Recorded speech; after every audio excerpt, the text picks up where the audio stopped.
starting it again. Okay, cool. So yeah, take your last few seconds of not being a public figure. Um, I think we are good. okay, cool. Did info start streaming? Um, I have basically no like conversation with people in chat. Like if people come in and they drop a question, if I find it funny, I might reference it. But otherwise, like it's definitely fun being on Twitch sometimes because you'll be like just dealing with a normal conversation, and then someone will be like, "Oh, this is a really good stream. Can you suck each other off?" Um, just being like, "No, like that's not what this is. I don't even think you're on the right website." Um, Oh my god. but like, thanks for the like. Thanks for smash that subscribe button. Um, Oh Jesus. so yeah, we're live. Interview 13, bonus episode number 3, which means that Yay. I'm averaging 1 in 4 bonus episodes, which means I'm gonna have like 13 bonus episodes by the end of this because why not? This is gonna be a 900-page book. It's gonna be like getting a copy of the Encyclopedia Britannica from drive-through. Um, anyway, who are you? My name is Pam Punzalan. I'm known as Pamu on, I think, Twitter and most Discord spaces. People might see my handle as Dove Taylor. I am a queer woman who likes to think that she does game design, currently based in Metro Manila. I've done a lot of community work even before I did tabletop, and my background is primarily academic. So I took an MA in Literary and Cultural Studies, then there was a huge mess when it came to teaching down here, which led me into real estate for the family company. And by some weird miracle, I ended up doing what I always wanted to do as a kid. I started producing tabletop games, and things just kind of happened last year where I got a bit of attention by being kind of endorsed by some people who wanted to go to BBC. Then a friend of mine bought me a ticket, and we decided to do a fundraiser. And I guess the rest is history. I don't Uh, really know what to say much about my games, but like, I mean, I guess I can go into that in a bit. we'll get into that. Don't worry. You don't have to front load all of this, right? Like this isn't the author bio section. The whole thing is the author bio section. So you get to stretch it out over the next however long at a minimum of 57.5 minutes. So good luck. Um, first off, no false modesty. The fuck? I do I don't even remember the words. I do game.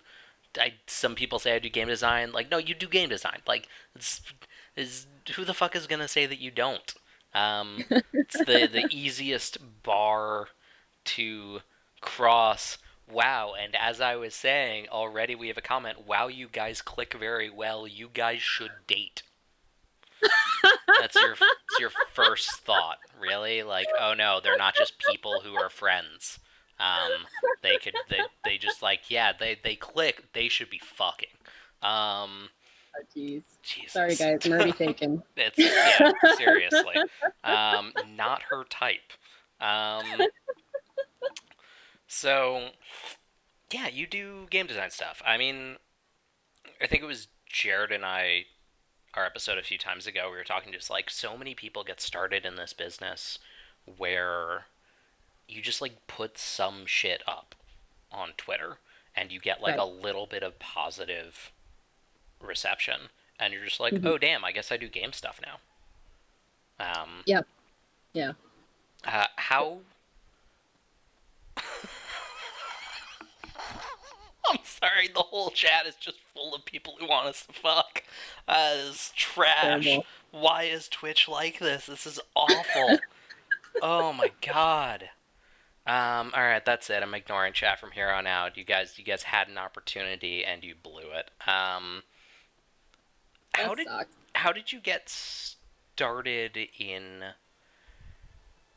being interested in games? Hmm. Well, the weird thing with, I guess, my upbringing is I am the only daughter of 6 kids. and my brothers grew up during the satanic panic of Dungeons and Dragons. So, but what was fascinating is you'd think that a Filipino family would immediately bar that sort of stuff from their household.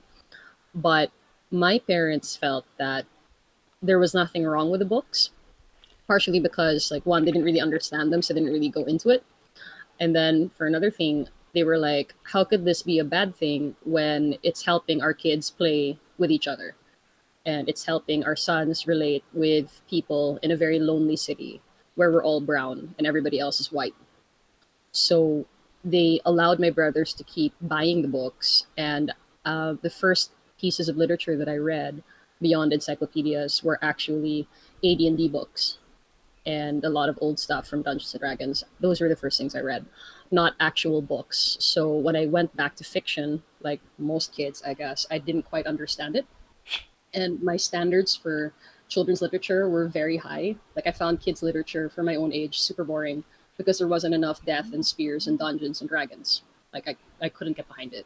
So, and then family trips were always me reading source books from Warhammer, and then later on it was World of Darkness, and later on it was L5R. So I grew up reading all of those old books. But I really wanted to do video games, not really tabletop, but I kind of missed the boat on that because they don't really have a lot of video game courses when I was a kid. So, and my father was all, no, you have to get a practical job. So, my practical degree was English literature, and became a teacher. But I always had my heart with doing anything geek. So, I'd say that games are a big part of my life. I was that nerd who'd hold up the whole summer and play hours of RPGs, but I only really started getting social with tabletop because it's hard to be a girl in geek spaces down here. So if I didn't make my own, which I did for community things, I just end up playing video games or hanging out with my tabletop friends. The community stuff only really hit maybe 2017, where the local scene started having tabletop events where the thrust was basically, here's an event for tabletop, but we're not going to allow D&D. It's going to be every other game because there are enough people hosting D&D events, and we want to showcase what other RPGs can do.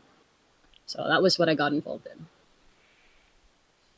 Honestly, not the arc I would have expected given the type of output you've mostly had. I mean, we've spoken about like growing up on World of Darkness and like the impact Yeah. that has on an aesthetic sensibility and like what kind of stories end up becoming interesting. Um, but yeah, I would not have expected AD&D to Warhammer to World of Darkness to L5R. It's a very, I mean, I guess when you're a kid, what else is there but trad, right? Like there's this like generation now who's growing up on like belonging outside belonging games, and I'm just like Yeah. I have no idea what kind of adult you grow up to be. Yeah. The only way I know how people have ever arrived at a design sensibility like that is through rejection of trad being the only thing they had, and now there's so much of it they're just like, well, I might play 5e for a year and then I'm just done with it, and Right. then I'm gonna move on to like weird itch micro games. Um, so how how do you kind of arrive at the type of creative output that you're, I want to say you're known for? Like you are known as a community fixture. And so certainly my initial exposure to you was not your actual game output. It was you as, I mean, kind of a talking head, right? Like as an unofficial representative of RPGC. Um, Not that it's like a cohesive movement with a hierarchy that like you take some Yeah. prized position in, but like you have a fairly large followership, um, and hold on, I have absolutely no idea how chat works. I'm going to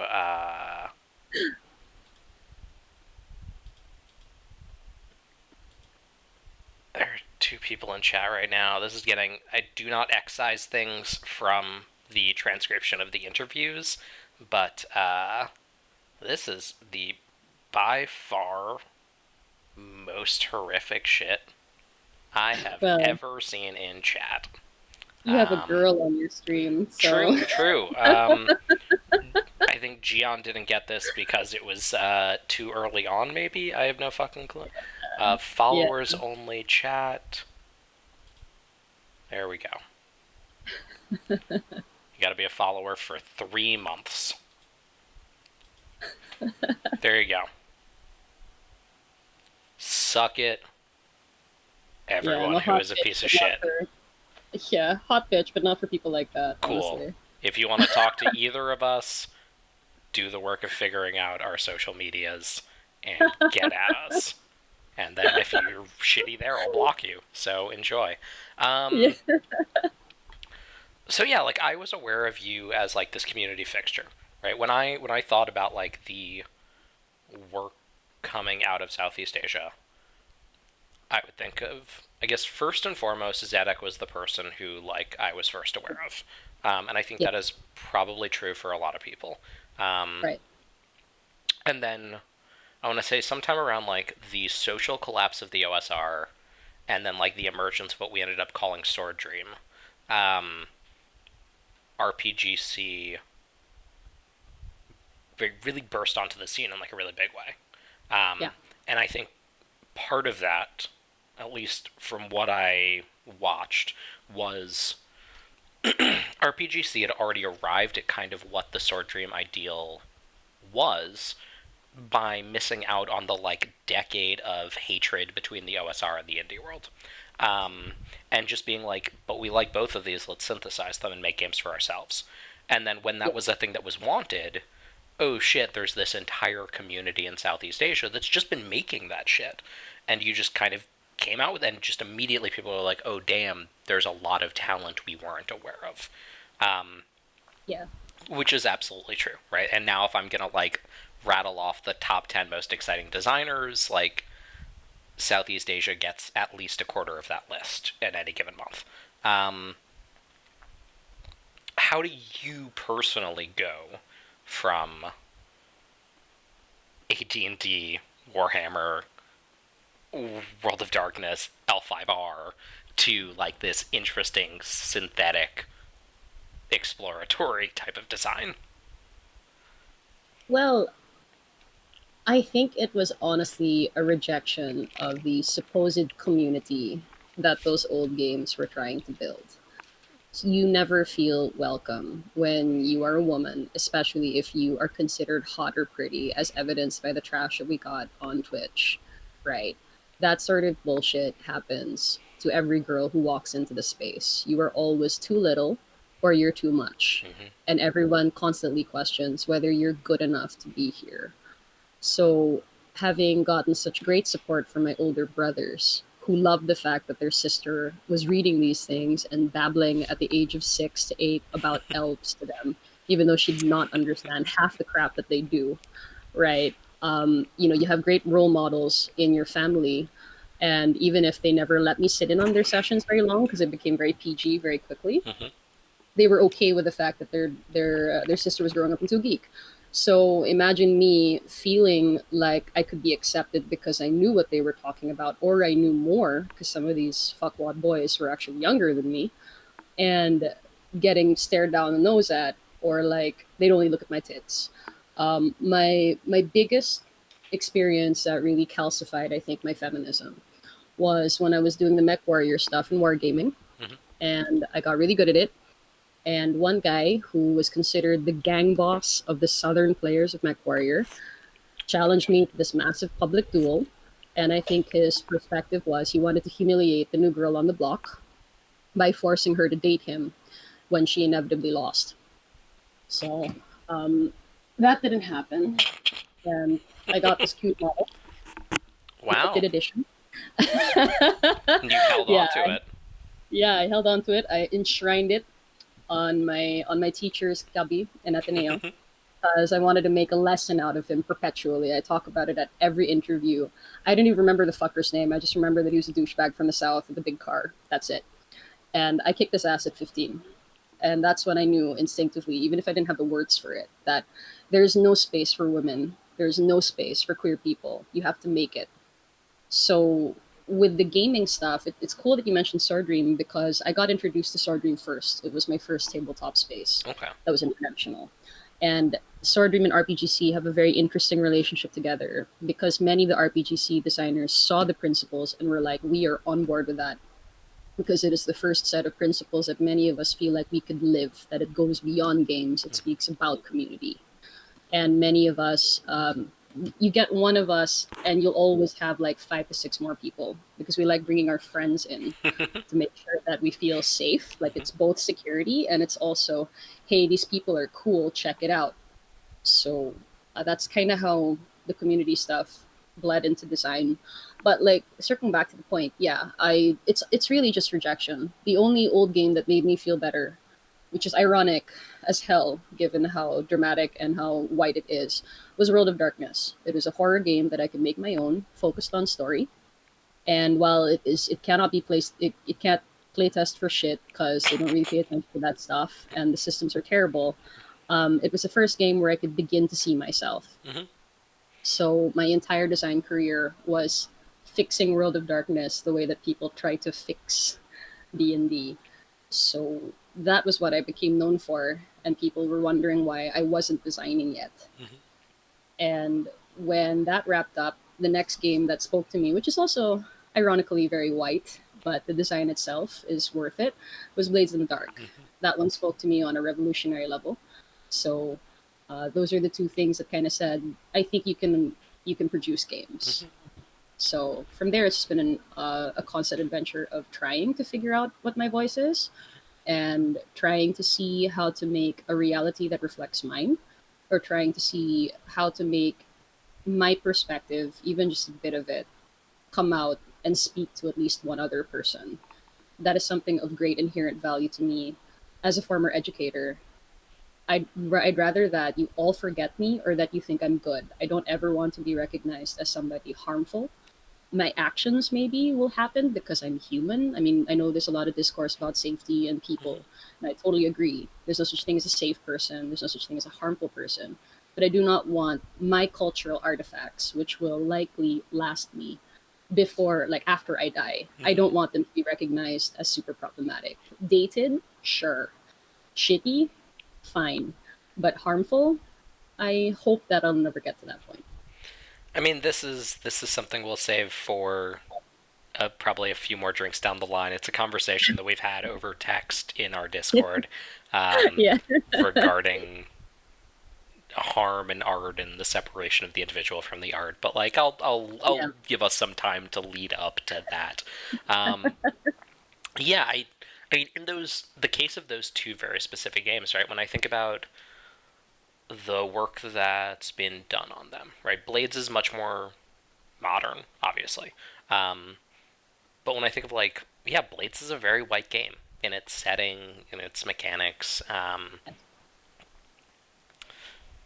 But then you get people like Mabel Harper doing like Steelweaver's Rebellion, and I'm like, Yeah. oh yeah, totally. Like when you take someone who's not actually of like the when you're not having like the type of individual who like has overcome everything writing about like insurrection, and you actually get somebody who's like dealing with shit writing about insurrection.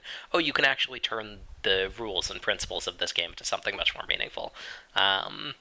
Or I mean, Fiona Maeve Geist always talks about World of Darkness, right? Like how, like, yeah, there are aspects of it. Sasha Vikos will forever be probably one of the worst instances of trans representation in a role playing game. Like, there's also a lot of shit in World of Darkness that deeply appeals to like people of different backgrounds. That was how it gained purchase. Like the history of that is just like, oh shit, like D&D is for the white boys in the basement, and then there's this other game that comes out. Yeah. And is it a perfect game? God no. Do they have shit hiring practices, and a lot of their Yeah. products are just absolute garbage that they put out the door for like no effort, no editing, no thought whatsoever. I mean, I think about like Showa, the Holocaust supplement that they made. Like they do not try very hard to make things No. tasteful. No. but there's still a lot in there that like appeals to people of different backgrounds. So yeah, when you say that like the games that ended up showing you in the trad space, you could still like have a voice with some work, right? To fight for that place that wouldn't naturally be granted to you, but could be if you fought for it. Yeah, sure, it totally makes sense. The World of Darkness would be one of those things. Like even as a white male nerd, like yeah, I D&D was never a game I felt comfortable with because that wasn't the type of nerd I was even. Right? It even within my essentially extremely privileged position in the hobby, I don't occupy that very narrow slice. World of Darkness was the game for me that like in many ways gave me that opportunity in high school. Where I was just like, oh, I can explore all these other things. Um, I guess there still remains the question though, right? Like, okay, so there's the arc. I see it. I see the kind of fundamental impetus that leads you to the type of work that interests you. Um, but then I still look at your creative output, right? And it's not just socially improved hacks of these other things. Like, and it could be, right? And I'm not saying there's anything wrong with that. That is a space that needs to be occupied because it's a transition space, right? Like there for a lot of people needs to be something between 5e and itch physical games. There needs to be that stepping stone so that they don't just go, well, what the I'm supposed to just write in a journal and tell myself a story? What the fuck is this? Like that's not what people think when they think RPGs. But it can be if they're brought there. Um, and I feel like you're still much closer in your output.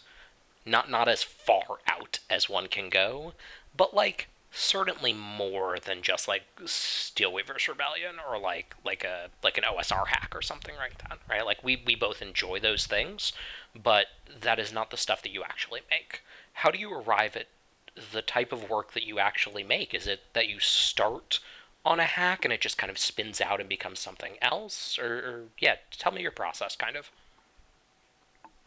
Well, it tends to start conceptual less than system, honestly, because my goal, my private goal, as a creator and a designer and also enthusiast of games, despite how shitty they can be, is looking at a text, and if it inspires me, then cool. If it inspires me in a way that I can write back, better. If it inspires me in an angry, spiteful way that I cannot see myself there, and that is stupid, I will force myself into that text. So when you mentioned Mabel about Steel Weavers, we actually sat down on it in BBC, and she Okay. was talking about Steel Weavers, and I was like, that is so fucking cool. And then I talked about my Blades hack, where I was like, I will just rewrite the setting because I do not like Duskull. Mm-hmm. I'm gonna make this shit so gay. I'm gonna make it so full of color that you will not be able to recognize your product. And guess what? I'm not gonna make a cent out of it, but it's going to be my magnum opus of 200 pages, and that's up on itch. So I'm like, fuck all y'all, mic drop. I Yeah. even made a supplement of the Philippines. So screw you. You did not put me in that game. I see nothing Southeast Asian. And while I understand that that was a blind spot, I cannot forgive it because you should know better. Mm-hmm. It's the same with World of Darkness. The only time that I ever saw the Philippines really mentioned was Sin Eaters and their Geist, and that was because of Mendes. Yeah. That's it. Every other time was like, oh, maybe there's something there, but we're not really sure, Mm-hmm. or it's exotified to shit. And a GM like me who wants to set her campaign in Manila finds that terrible. So of course I'm going to rewrite everything, and I guess that's where my design process is. If I feel like there's something that I can write back, I will.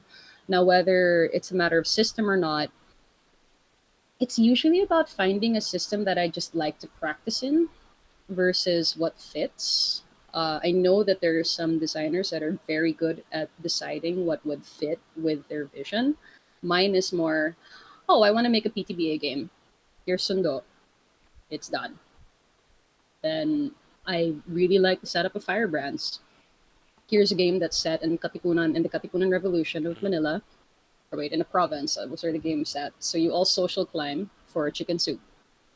There it is. Then my OSR, my most OSR work was written with my partner. and that was public utility mechs. Hmm. So we took tunnel goons and we just did our own thing. So if I find a system that really speaks to me or seems to have an interesting mechanic, I will also make excuses such that I'll build an entire game around it just to see how it works.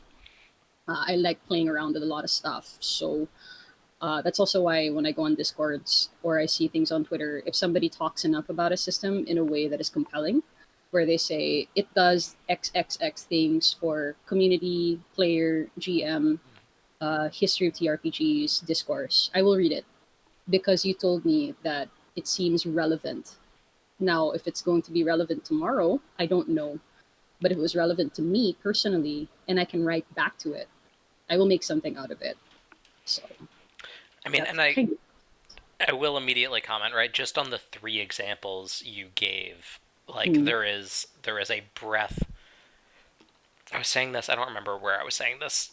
Maybe just I think I was saying it in a DM or something. But like system, I'm a big believer in system doesn't matter, but system mastery does matter, right? Like yeah, having a breadth of knowledge is one of the surest ways to be able to express the ideas that are in your head.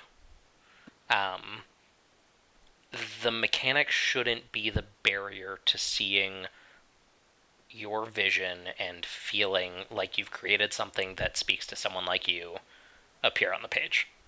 yeah, You can do it with any system, but like, yeah, sometimes it is just like, oh, yeah, I guess this would be cool as playbooks. All right.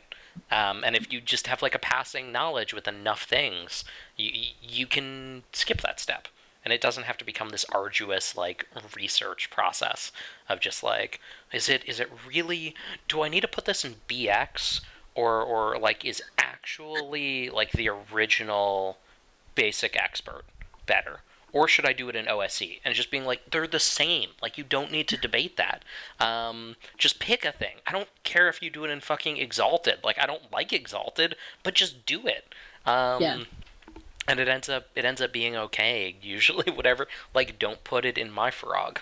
Don't put it in like some absolutely terrible game made by a terrible person.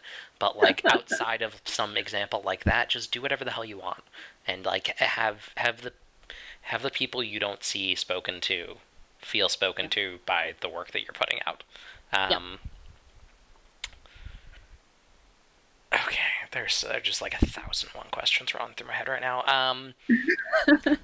You often cause this dilemma in me, which is you have a way of speaking until I have more questions than I had at the beginning. Where you're just like it's not an info dump, right? It's just like every sentence you put out into the world ends up having like all these possible tangents that I could work off of. Um, okay, BBC, right? Meeting Mabel. Um, how old are you currently? So I have a timeline. 30, I'm gonna turn 35 in a month actually. Okay, So yeah, so 15 is the other age that I think you pegged as like a time. yep. Um, this would have been BBC what 2 years ago? BBC last year Last year. actually. Okay. Yeah, that was my first international gaming event ever. Actually, every event that I have been a part of has been in Manila, and it has been either events coverage or actually hosting the event. I've never ever been anywhere as a participant. I hate participating in conventions. It's a thing, you learn how to despise it again when you're a girl. Yeah. It's just not fun. So No, no, no, it is not. I'm endlessly surprised. I mean, and this is tragic to say, but all the same, I'm endlessly surprised there are any at conventions. If there we was, try. if there was even a fraction of the shit that you received that I received, I would just be like, I'm out. I'm good. I'm gonna do literally anything else with my life. I'm gonna become a ditch digger. That's better. Um, and yet you persist. Um, how did you end up coming out to BBC? Oh, that was a cool story. So Orion, who used to go Mm-hmm. by BC, I think, I'm sorry, they set up the Babylon Equity Project with, I think, Ben Seri. Yeah. Hope I'm pronouncing their name correctly. So they had this massive fundraiser.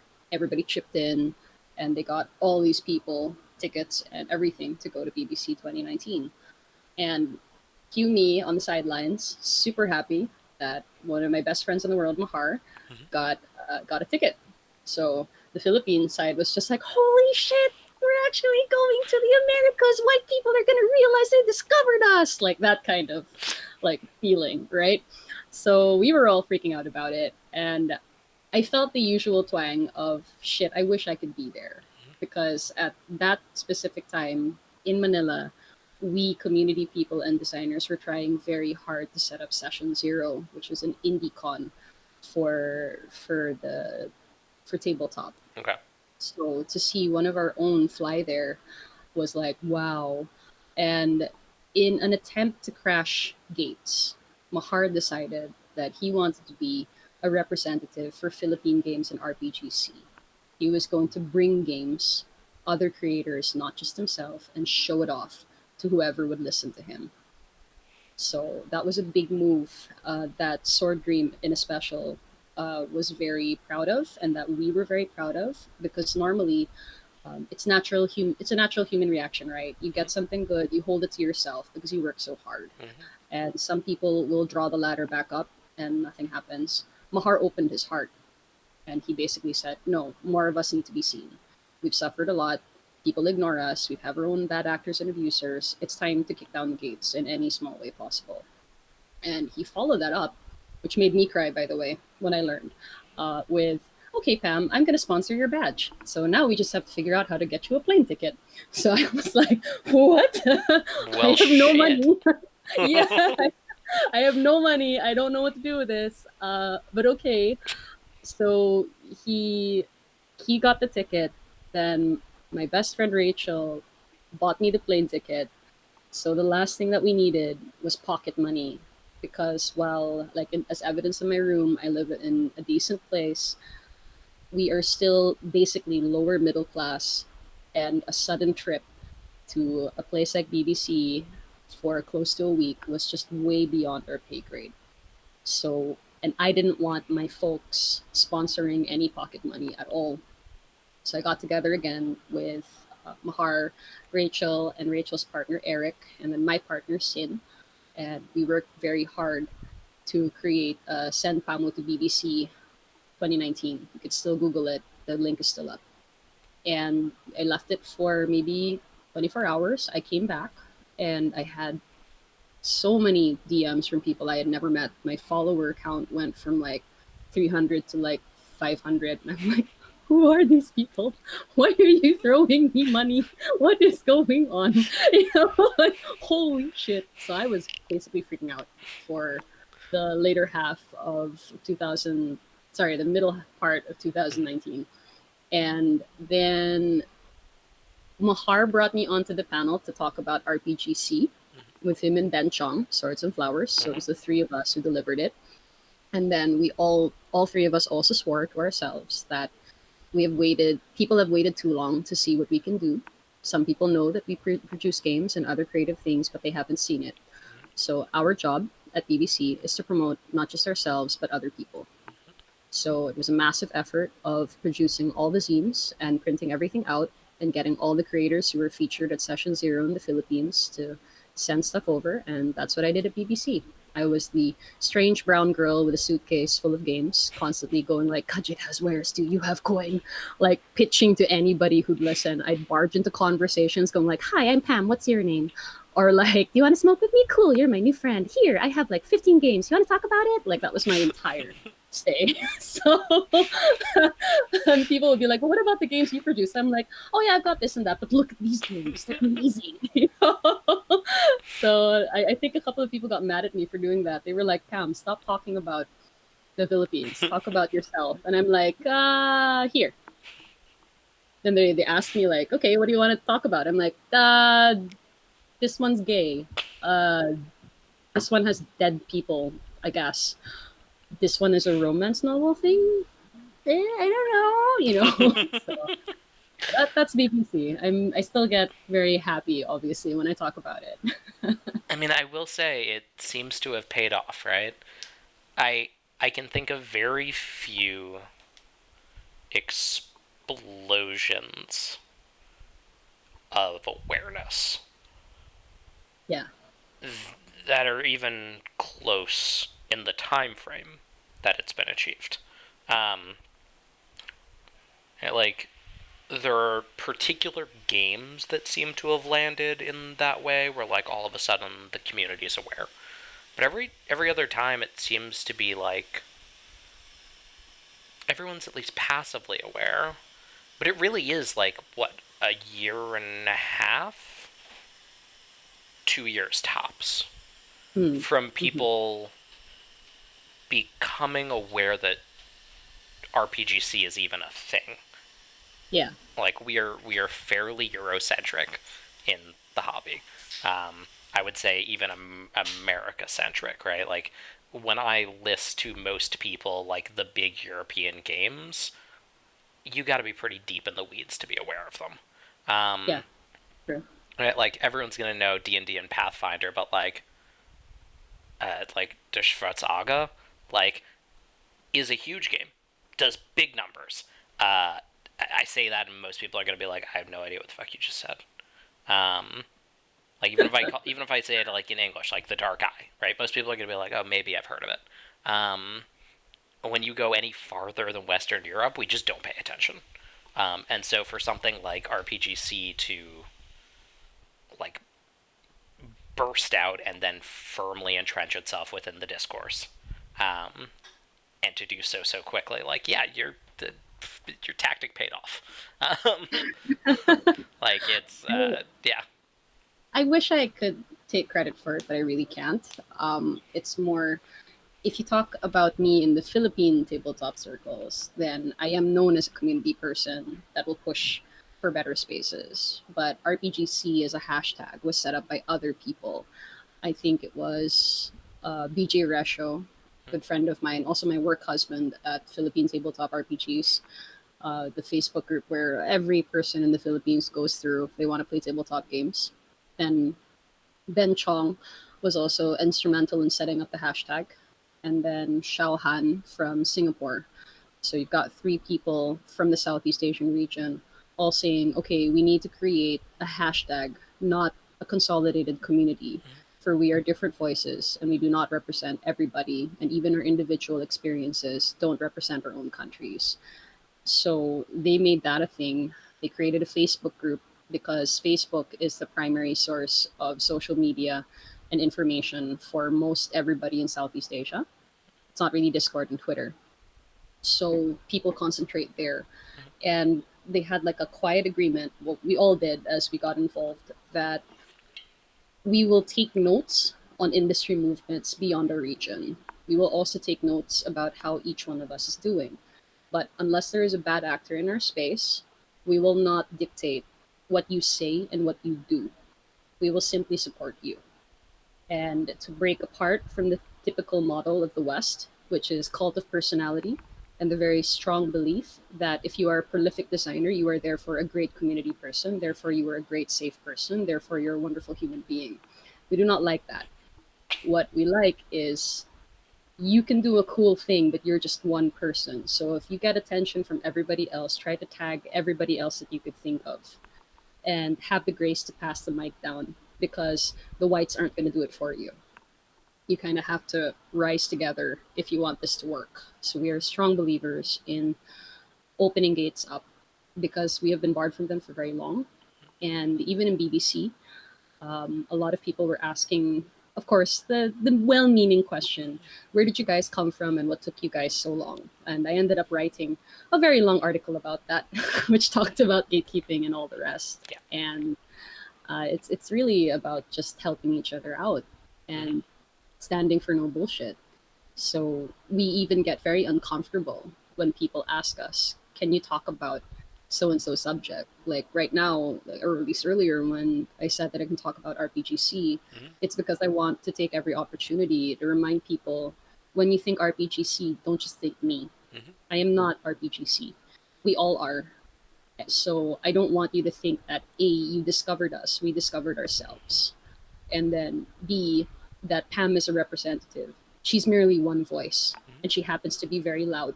And there are other voices here that you should listen to. That's what I want to tell everybody. Because most designers will be like, oh, yeah, I'm RPGC or like I'm this group, whatever. I'm just like, I get very uncomfortable. Yeah. Uh, you're the moment you're recognized for anything, you are accountable to it. When you're accountable to it whether you like it or not. That is power, and power is dangerous. You can thrive in it, you could live it, you're allowed to enjoy its perks. But remember that it comes at a great cost.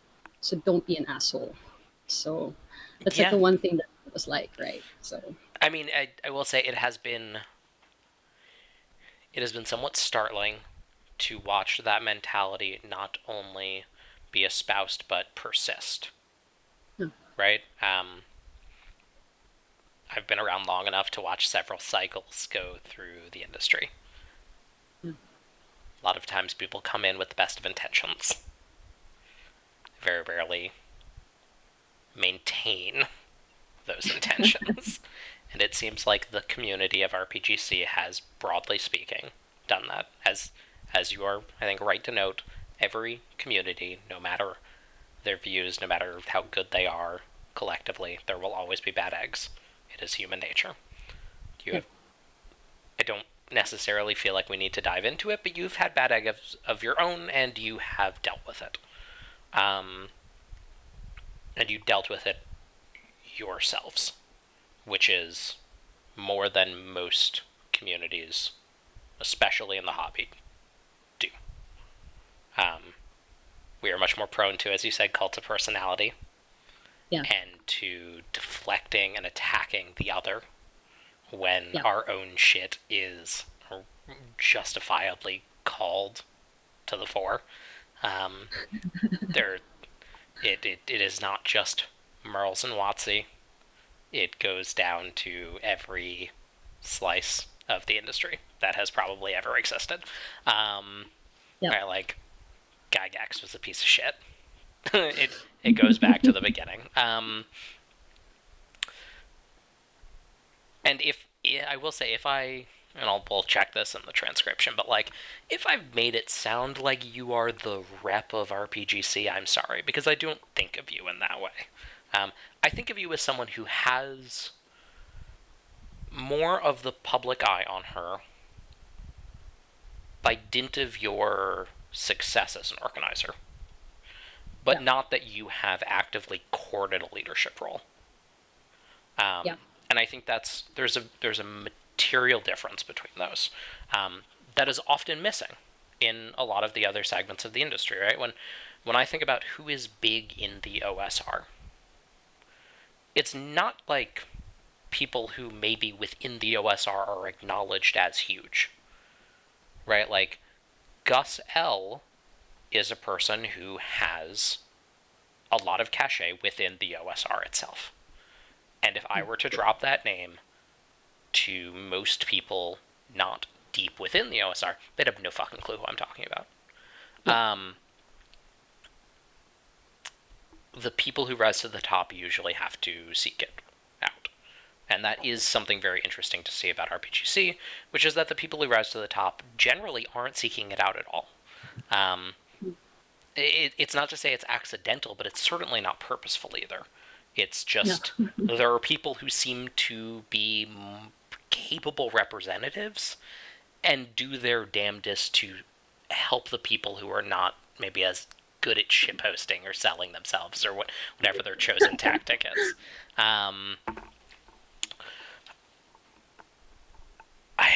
This isn't really an answerable question, but I have to wonder how is that maintained? Hmm. Again, I can only speak for myself and maybe a few of my very close friends. We, on the one hand, we always try to call each other in. So if there's something that bothers us online, we will spend hours, maybe days, possibly weeks or months discussing what we each think about it and how this might come off to our own respective communities, and then later how it might come off to the universal spaces of tabletop before we come up with any kind of public sentiment. It's a long, arduous process of deciding whether to speak or not, for we understand that words are power. And frankly speaking, and I think I've gone off on the rails about this on Twitter before, everybody who can afford to be reckless on Twitter, be happy, for that is your privilege. We POC people cannot do that, especially if you are a woman and you are queer.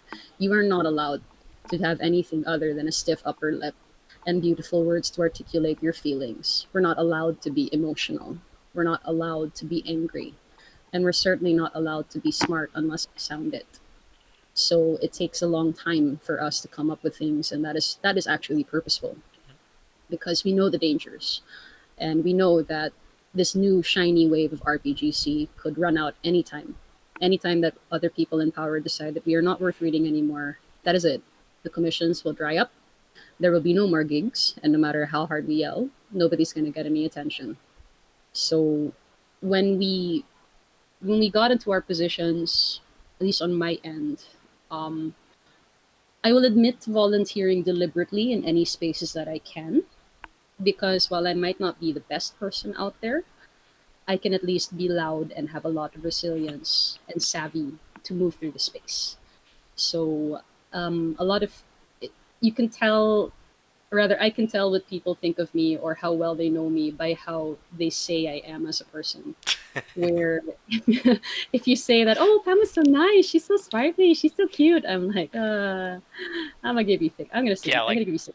Pam is someone who I feel like you have the energy of like my grandmother when she refused to be mugged at knife point. She was just like, no, this isn't happening. And they were just like, what are you talking about? And she was like, go away now. I'm tired of this. And just walked away. Like, that's the energy you carry into the world. Yeah, that's pretty accurate. It's just I know that when people ask a girl to come into a leadership position, 1,000 questions will run through a girl's head. Are you getting this because I have boobs? Or are you trying to sleep with me? Or are you trying to look good? Or do you actually, honestly, want me to be a part of your team?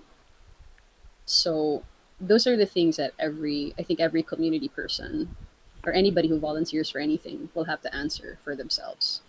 And if categorically your answer to that is I don't care, then congratulations, you've just come into my backyard. That's how I am. I couldn't give a lesser fuck what you think. My dad gave me valuable advice when I entered real estate, because there are the selling brokers, and then there are brokers like me, the tired people who do all the legal shit in a corrupt third world country. And when I was getting very upset that some people seem to be constantly misreading me on the real estate front, he told me, okay, is this person in any way a threat to your job? Is this person in any way a threat to your life? Is this person in any way valuable as a friend or family or lover? The answer to those questions, any one of them, is no. Then why do you care? Make yourself not care. And if you do care, do it with friends. But they don't matter to you because they can't hurt you. So every time I see a threat now, I run those 3 questions in my head and I'm like, yeah. I'm here whether you like it or not. No, I mean, there's. I think it's often thought of as an almost like near psychopathic utilitarianism, but it really is like how you have to fly in this world. There, every every opportunity for connection is an opportunity for harm. Yes. And if you don't understand that, the chance that it will be harmful is greatly increased.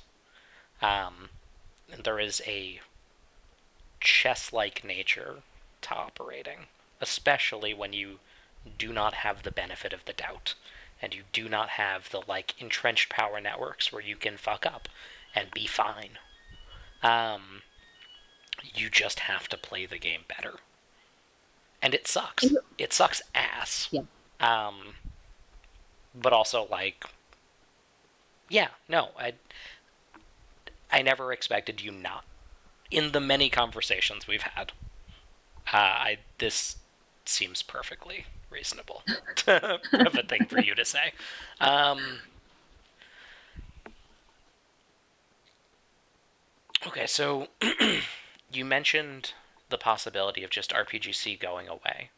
Or not going away. That's not accurate, right? Um, because so long as the community itself chooses to exist, it will exist. Um, but of the position that the entrenched power players have offered at the table, which unfortunately is a not strictly speaking incorrect way, I think, of framing it, right? Like, the moment the power players say we don't want you here anymore, there's very little that can be done. Yep. It's too niche an industry. Um, Yep. how is that, again, an unanswerable question, how is that elided or how is it overcome? How I'm trying to do it, at least, and this is more a personal method than maybe something that I would encourage other people to do, especially since it's difficult. I've been very, very lucky to have endorsements from people who have connections to the industry now. And without them, I would not be here. In as much as without them, without my friends, I would also not be here. It goes hand in hand. You need the support of those closest to you, and you need the support of those who actually have the power to dictate whether your voice is heard or not. I got very lucky. Now, I know that some friends of mine will argue and say, you didn't really get lucky, you also worked hard for it. Yes, that's true, because luck is opportunity and also circumstances, and also you being ready for it. If you are not ready for it, you will miss the boat. And I've been working hard for a very long time to make sure that a space is safe. My work speaks for itself when it comes to community. And increasingly, it is much the same with tabletop. I might not have 50 games on itch, but I have maybe 16 very good ones. And I also have Aspire design thing to my name Mm-hmm. and more to come. So it speaks for itself. Now, whether anybody disagrees with it or not, doesn't matter to me. It's there, and it's not going to stop. So my my eyes now turn inward when it comes to how do I change the situation. And I got into some heart to heart talks with people at BBC. Many of them felt that I should not buy into the evil industries of tabletop and that I should continue to be happy in my corner, taking quiet commissions and making indie games. Now, I will admit that I got very offended by those comments, that the idea was that I was selling out. Now, let me remind our audience that I am a 34-year-old girl who is gay in Manila. This is my only shot at being something, as those nice Hollywood movies like to say.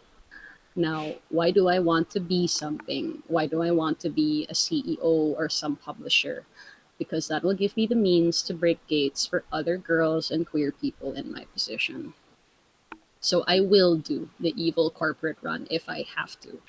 Because if you get me in your company, that means that I will be able to professionally tell you 50 names of people you should be hiring.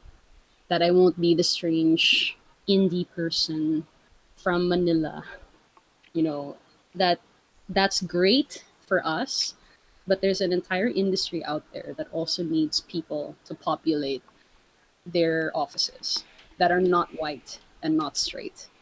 So, since my strengths play towards being in structures and subsequently destroying them or transforming them, that is where I will be.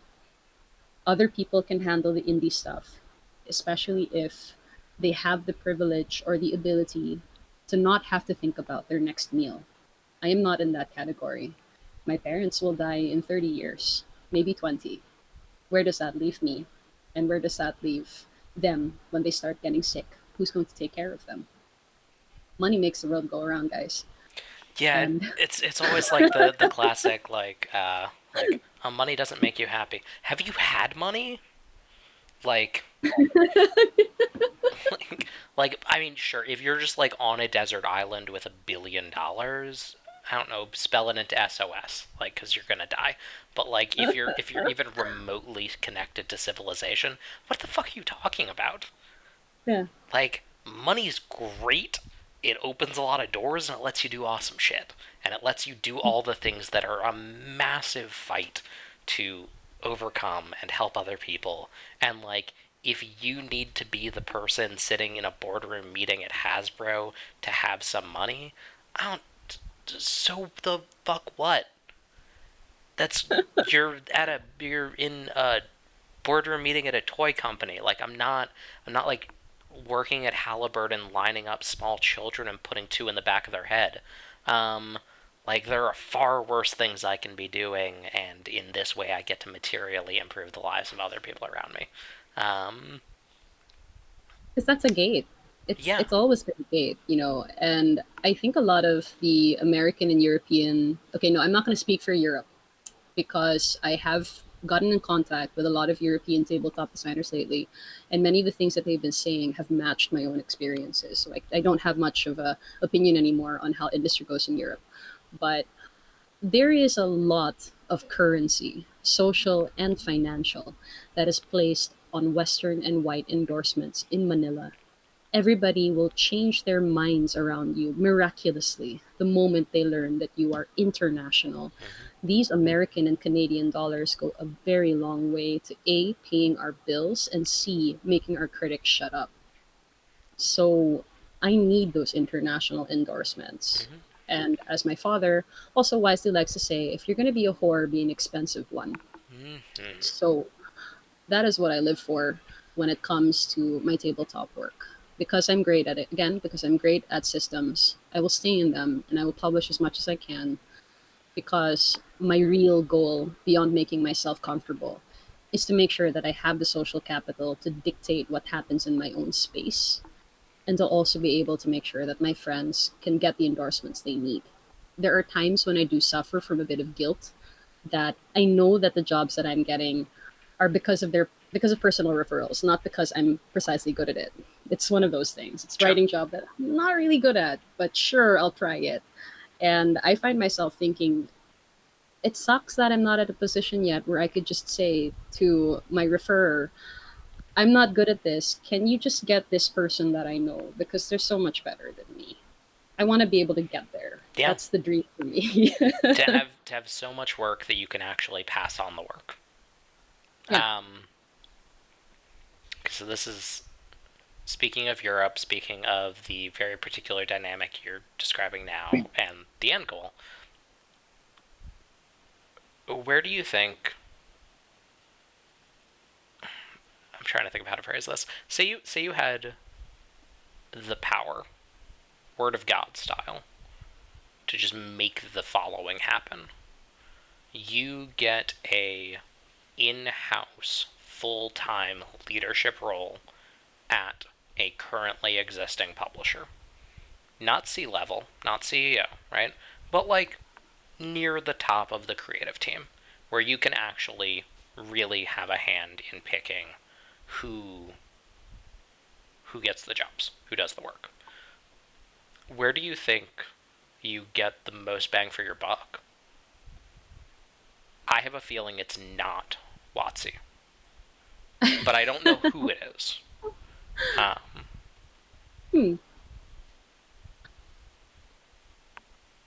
What I would love to be able to do is work at a company, any company that respects my voice and pays me enough to be able to eventually let me go so that I can make my own publishers collective. We have to break the basic model of us always relying on international. We have to be homegrown at the end of the day, and we have to be able to speak to each other with authority and talk to our own RPGC people. So the real goal here after, of course, I don't know how long I'm going to live, right? But In an ideal world, I'm going to be able to get my sweet white corporate job and then retire wonderfully with my partner and cats, Mm-hmm. and then set up a publishing company for all these young people so that they can make all their fucking mistakes but still publish beautiful things because it'll be a Philippine collective. The more that we are able to control our own lives and not be spoken for or not just happen to be, with all due respect and love to everybody who's Mm-hmm. done this, thank you, but it's not just about being interviewed by people, and it's not just about being a stretch goal. We have to be involved in a developmental level. We have to be the project managers, we have to be the founders, and we have to be the leaders if anything is going to change. So even if I don't get to do it in my generation, I at least want to set the groundworks. I was fully ready on volunteering for the Babylon Equity Project for BBC 2020. I was all for it because I had at least 50 names of people that I wanted to push forward from RPGC.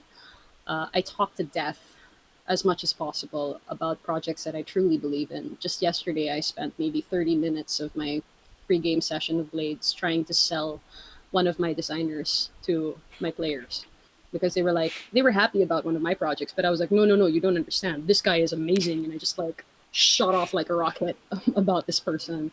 So that's what I'd really really like. I just don't have the capital for it, but the moment I do, then it's over because I will be dragging everybody with me, whether they like it or not. Like the only people I won't be dragging are the same sons of bitches that said that I couldn't do it, or the ones who said that you're just a girl, or the ones who hurt my friends and hurt other community people. I've been taking voluminous receipts when it comes to people that I should be wrecking. But for now, it's a sparkly heart time of uplifting and all, oh, this person's wonderful, instead of like, I want to shank a bitch, you Mm-hmm. know? Um, uh, well, since you say it, I imagine it's working mostly. I've never seen you as a particularly sparkly person, but maybe I just saw behind the veil too soon. But I imagine there are people out there who do think of you that way, mistaken though they may be. Um, so is it really just capital then that is the structural issue preventing that? I mean, by us for us, kind of. Right, your end goal of retiring and then being able to create the collective with your own capital so that it's not beholden to international markets. Capital is, at least by my math bits perspective, Mm-hmm. it's at least 70% of the problem. Okay. Attitudes must also change. Tabletop is a very niche hobby in the Philippines. Whereas I find it very intriguing that in America, it can be something that is passed down easily to anyone as long as they have a command of English. Here, English is a class thing. So most people Okay. cannot afford the books nor understand them, nor afford to spend leisure time on them. So, admittedly, tabletop is a preoccupation of upper middle class to rich, and most of them would rather play video games. So, attitudes must also change.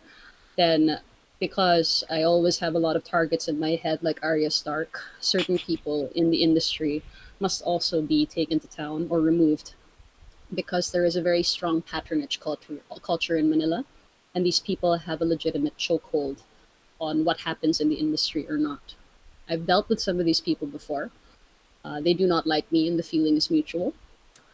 So, Are these, I and mean, just to clarify, are these people in the Philippines or are these people internationally?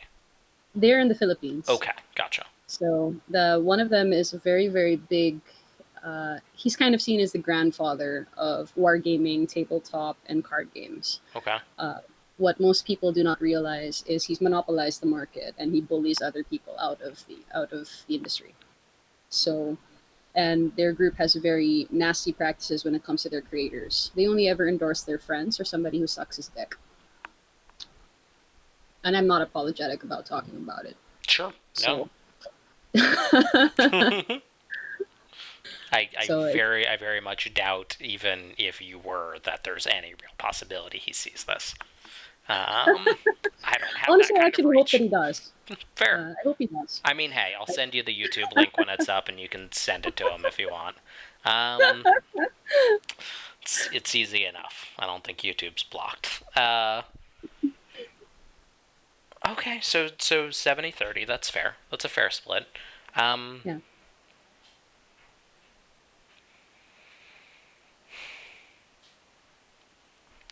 so if do you feel that that 30% in terms of changing perceptions and overcoming systemic blocks is primarily stuff that's domestic for you rather than international?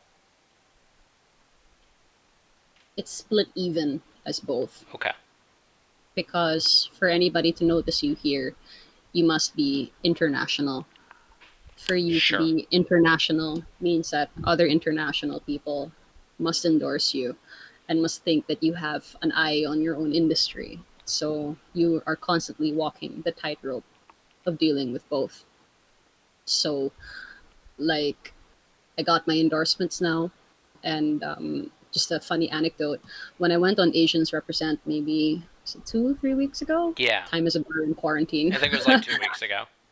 Right. I went on it, and some people that were my biggest naysayers in the Philippine community were suddenly all over my share of Asians Represent, going, "Oh my God, like such a great job, Pam, blah, blah, blah, blah, blah." And I was like, this is why I take receipts. Yeah. Right? So it's both. You have to be able to do both. uh, Sword Queen games, Jamie hmm manages to bull through because they are extremely prolific.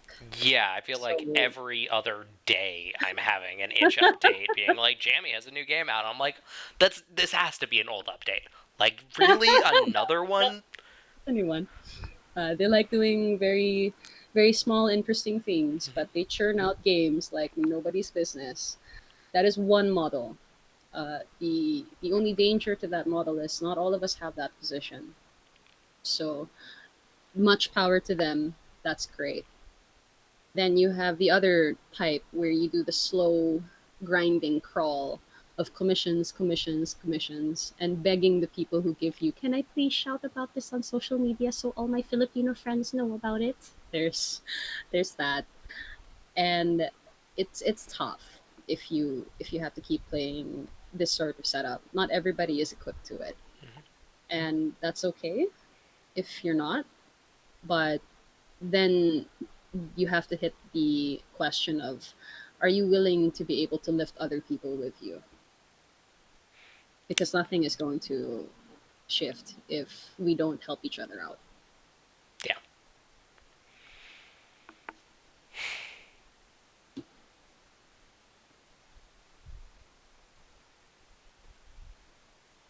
Sorry for the dead air. I'm just thinking. It's Um, okay. I'm enjoying my whiskey. So I'm glad. What are you drinking? let's see, it is Nika tailored whiskey from Japan. You finally got your Japanese whiskeys. Yes. I remember My true love. you were very excited when you found out that you were going to be able to get those delivered. Um, Yes.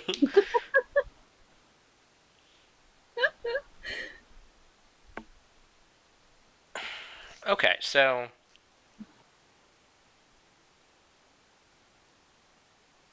oh, you know what? This is something that I've always wondered. Domestically, what are the and this is a hard pivot. This is more just me having a question that's emerged absent of what you've been saying. So, um, given the games you mentioned Hmm. initially, D&D, World of Darkness, Warhammer, right? Yeah. What currently are the games that have the most eyeballs on them in Southeast Asia broadly? Hmm. Well, definitely D&D. 5e, I'm That's a guessing. very, yeah, 5e is a very big thing. Adventurers League is what basically Really? dictates. Yeah, AL is huge in Manila. It's usually what gets people into tabletop. The Huh. other big one, which is very Manila centric because of constraints, is the convention I mentioned earlier in the stream under Gamers and Gaming Meets Philippines, where we just host whatever. So most people will enter through Dungeons and Dragons, and that is probably an entirely new interview because Sure. that goes into coconuts and decolonization and white thinking and imperialism. Because you play something, you consume a text, you become that text, even a little bit. Hmm. It speaks to you, it joins your reality, it informs you in ways that you might not even have the words for. So imagine a whole bunch of young Filipino players who absorb D&D wholesale, and not just D&D, but Adventurers League D&D, Yeah. the MMORPG of kill those monsters, get that treasure. Yeah. It becomes you. So that's the game that if anybody is evil and wants to make money, go for D&D. The Philippine market has got you. But if you want to do something good, then we'll talk. So then I do wonder if this is the thing that I was going back and forth on, right? Why I feel like that executive creative position at WotC wouldn't ultimately be the best allocation of the effort because I can't see that aspect of D&D fundamentally changing. Right? There's the world, there's the work that people like Orion, Daniel Kwan, like we know these people who are doing the work in house. But ultimately, from the top down, there's still the company that's going to hide and then rehire Merles, right? Like they do the amount that gets them by. They don't do the transformative work. And I think there is a world in which that work they do opens the doors, right? I can see them releasing a very popular splat book that makes other companies realize that having more diverse voices can lead to like acquisition of new market share, which is ultimately what they're going to care about, right? Like you can care about being a good person, but if you're employing 50 different people, you ultimately are really just caring about can you pay those 50 different people. Um, I can see that world, but I can't see the world in which WotC ultimately leads the charge. Um, because they never have. They've always been reactive instead of proactive. And so I wonder, I guess a different way to frame the question is like, can you think of any companies that have been more proactive than reactive in terms of building toward this kind of better future? Like entrenched, established firms that, despite their positions, are taking the risk because it is essentially the right thing to do. I'd say hands down that Evil Hat is on the top of my list right now Okay. because the public knowledge that I can give to people is how they handled Fate of Thulu was very graceful, even in their move of deciding to make it a collective response Mm-hmm. to all of the shit that they were getting. That was absolutely beautiful. You protected your people. You still took a stand as a company. You let the brand possibly take a hit. That was masterful. And people should follow that playbook more, especially if that playbook involves hiring people from the ground up, saying, hey, these are our limitations. This is the vision we want to do. We understand that there is a limit, but we want to start. That's beautiful. So any company should pay attention to Evil Hat and how they're doing things. I've been following their progress a lot more. I'm also a very big Blades in the Dark fan, and I'm sorry, Jared, I will not apologize for it. So, yes, I'm out to decolonize Blades. Forgive me or not, that is how I act. So, the other industry people, I wouldn't say really a company, but more. I've talked a lot with Vincent and McGay Baker, and I Oh, can say sure. They're, I mean, like, right? two of the most firmly decent people in the Yeah, hobby. Yeah, no, no, you super. don't even have to, like, literally, you just go Vince and Meg. And I go, yeah, totally makes sense. Um, like, yeah. They're really I meeting them was is going to go down in my personal history as a life-changing moment where you feel seen, and not just seen for who you are in that moment. You are seen for everything that you could possibly be. And that it's not even a scene in here's some pressure, work towards it. It's a scene in the sense of we acknowledge that you must have worked so hard to be here. Welcome. Because what is missing in the tabletop discourse is compassion. You can be a spiteful, angry bitch, but you need to temper it with compassion. Mm-hmm. You need to not attack the person, but attack their action. And you need to keep yourself from crossing the line into attacking their pride. You will gain nothing from it. You'll only make an enemy. And whether you like enemies or not, whatever your kink is, that's not going to help anyone. So attack their action, or decide that maybe you're not the voice for the fight and wait for somebody else to pick it up. Because shit always floats on the surface and the truth will literally always prevail, whether you're dead or not. Yeah. It'll come out. So don't worry about it. Does it suck in the moment? Oh yeah, Yeah, definitely. I've had totally. many drinks about things that I could not fight, you know? Yeah. But there's just so much out there. Like, why stop yourself with that one thing? I understand that people will get affected by it, and that if, let's say, you are neurodivergent and you fixate, because I know friends who do, right? Um, all I can do is offer my support for you, right? Because I am grateful that I don't have that sort of barrier, and that I have a great support system. In that I can hug my cat, bitch on Discord, and sleep, and everything will be okay. So there's just so much I could say so much about responsibility and accountability. But if anybody is listening about and looking for advice on how to handle community and creatives, teach yourself compassion to yourself and to other people. You need that. Spite does not work as a model unless it's spite for a reason. And like to double back quick about what we Mm-hmm. were talking about industry, Yeah. my friend Mahar pinged me earlier and he reminded me that another big barrier is that we do not have Kickstarters. Yeah. Yeah, we have no access. So that is keeping a lot of our projects from ever seeing the light of day unless we have an international sponsor or we are not actually Filipino citizens. We can't run them. Oh, wow, So I didn't realize to that extent. to that extent, we cannot. What is the, is it a legal issue? It's a banking issue. Kickstarter does not support our country. Interesting. Yeah, I it's had no bad. idea. That's really bad. Yeah. Yeah. So What Mahar what's only. the justification for that? I'm sorry. Like, sorry to interrupt. Just like I'm just kind of It's like okay. stunned.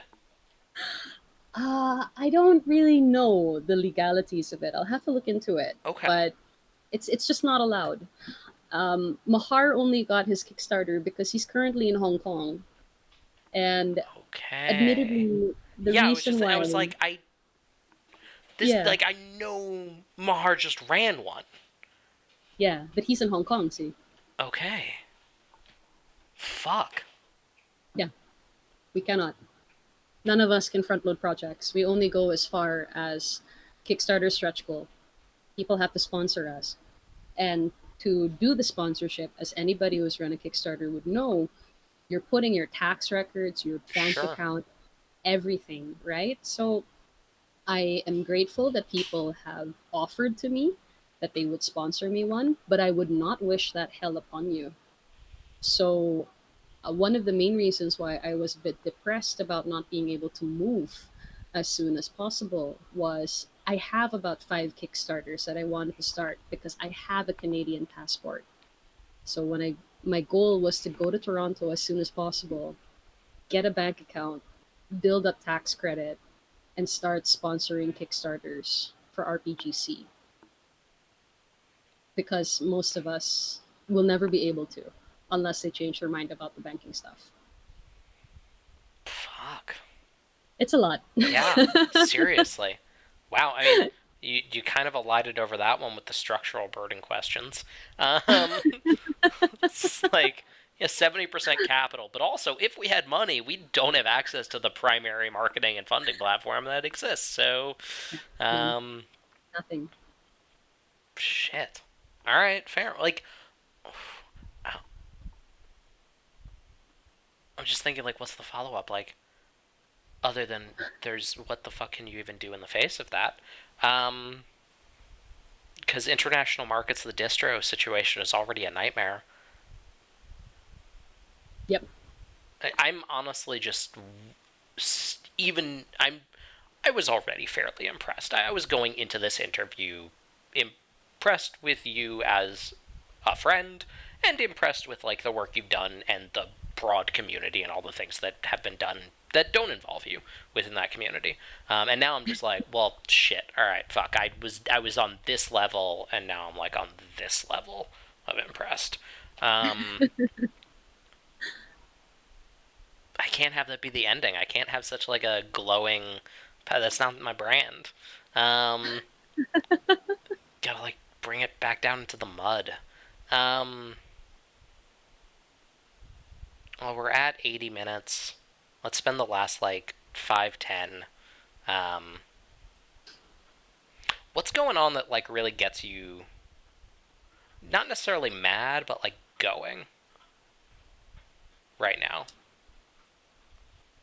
Where, like, in real life or tabletop? I mean, either. Yeah. Hmm. Obviously, we're living through a pandemic, and you have a fascist dictator running your country, and so do I. Yeah. So we got that in common. Um, hobby. Let's keep it to hobby for now. It's not really. Okay, no, I'll admit that to myself. It is. I'm not gonna apologize for it. Many of us in RPGC and even outside, because it's we have empowered creators in a way such that they could shit out whatever they want, a lot of it gold, and post it on itch and people will see it. That is a new trend in our hobby. What gets my goat is twofold.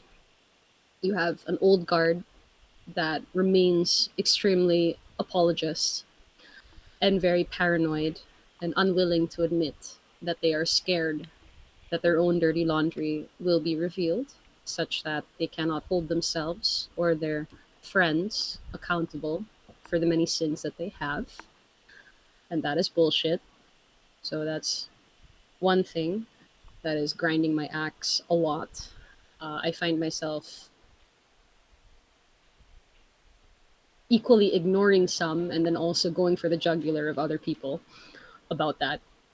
So their old guard being old guard. Woo! Right to the left. On the right, it's a strange, complicated mix of feelings that I think I 100% get. We are now very visible and we are being recognized for all our hard work.